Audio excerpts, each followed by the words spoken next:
Hi friends, welcome back to Amal hobbies. இன்றைக்கி நம்ம என்ன ரெசிபி பார்க்க போகிறோம்னு பார்த்தீங்கன்னா, பிரியாணி டேஸ்ட்டில் பாஸ்தா எப்படி பண்ணலாம் அப்படிங்கிறது தான் பார்க்க போகிறோம்.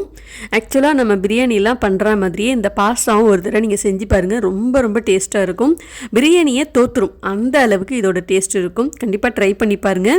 நீங்கள் பாஸ்தா எப்போதும் ஒரே விதமாக செய்யாமல் கொஞ்சம் டிஃப்ரெண்ட்டாக இந்த மாதிரி ட்ரை பண்ணிங்கன்னா பசங்க அடிக்கடி செஞ்சு கொடுங்க அப்படின்னு சொல்லி கேட்பாங்க. நிச்சயமாக உங்கள் எல்லாருக்கும் இந்த ரெசிபி பிடிச்சிருந்ததுன்னா மறக்காமல் வீடியோக்கு ஒரு லைக் பண்ணுங்கள்.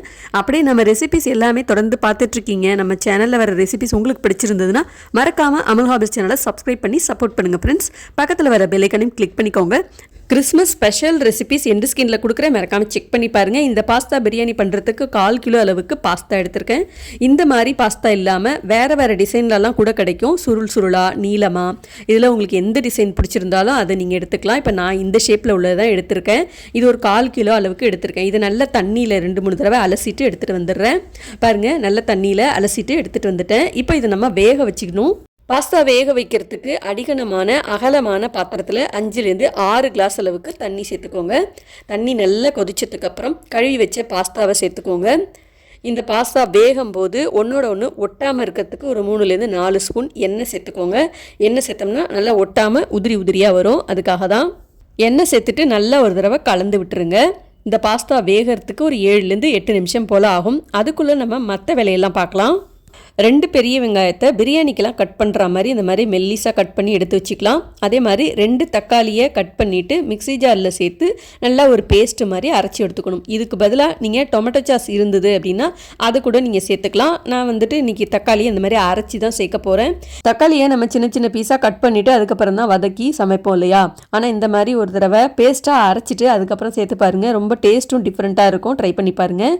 இப்போ பாஸ்தா வெந்துருச்சா அப்படிங்கிறத பார்ப்போம். கொதிக்க சூடாக இருக்கிறதுனால என்னால் செக் பண்ண முடியல. ஒரு சின்ன பவுலில் தண்ணி வச்சுட்டு அதில் கொஞ்சமாக பாஸ்தா எடுத்து போட்டு பார்க்குறேன். பாருங்கள், இந்த மாதிரி உடச்சி விட்டிங்கன்னா 2ஆக உடையுது பாருங்கள். இதுக்கு மேலே நம்ம வேக வச்சிட்டோன்னா பாஸ்தா ரொம்ப குழைய ஆரம்பிச்சிடும். இது அப்படியே வேறு ஒரு பாத்திரத்தில் வடிகட்டிடணும். இதுக்கு மேலே ஒரு 2-3 கிளாஸ் சாதாரண தண்ணி ஊற்றிட்டு வச்சுட்டிங்கன்னா குழையாமல் இருக்கும். மேலே 2-3 ஸ்பூன் எண்ணெயும் சேர்த்துருங்க. நல்லா இந்த மாதிரி கலந்து விட்டுட்டிங்கன்னா ஒன்றோட ஒன்று ஒட்டாமல் உதிரியாக இருக்கும். இப்போ இதை தாளிக்கிறதுக்கு ப்ரெஷர் பேனில் தேவையான அளவுக்கு எண்ணெய் சேர்த்துக்கோங்க. ஒரு 4-5 ஸ்பூன் அளவுக்கு எண்ணெய் சேர்த்துக்கோங்க. எண்ணெய் நல்லா சூடானதுக்கப்புறம் பிரியாணி இலை, பட்டை, கிராம்பு, ஏலக்காய், கல்பாசி இதெல்லாம் சேர்த்துக்கலாம். நம்ம பிரியாணிக்கு என்னென்ன மசாலாலாம் சேர்ப்போம் அதெல்லாம் சேர்த்துக்கணும். கட் பண்ணி வச்ச பெரிய வெங்காயத்தையும் சேர்த்து நல்லா வதக்கிக்கோங்க. நல்லா கண்ணாடி பதத்துக்கு வதங்கினதுக்கப்புறம் அரைச்சி வச்ச தக்காளி பேஸ்ட்டையும் சேர்த்து ஒன்று சேர நல்லா வதக்கிக்கோங்க.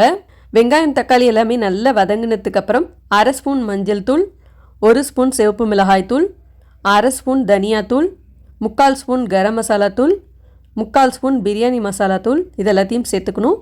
மசாலா எல்லாம் ஒன்று சேர வதங்கி நல்ல எண்ணெய் பிரிஞ்சு வரணும்.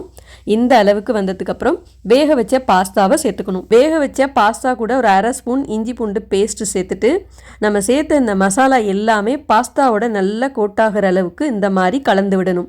இல்லைன்னா அந்த மசாலா எல்லாமே அடியில் அப்படியே தங்கிடும்.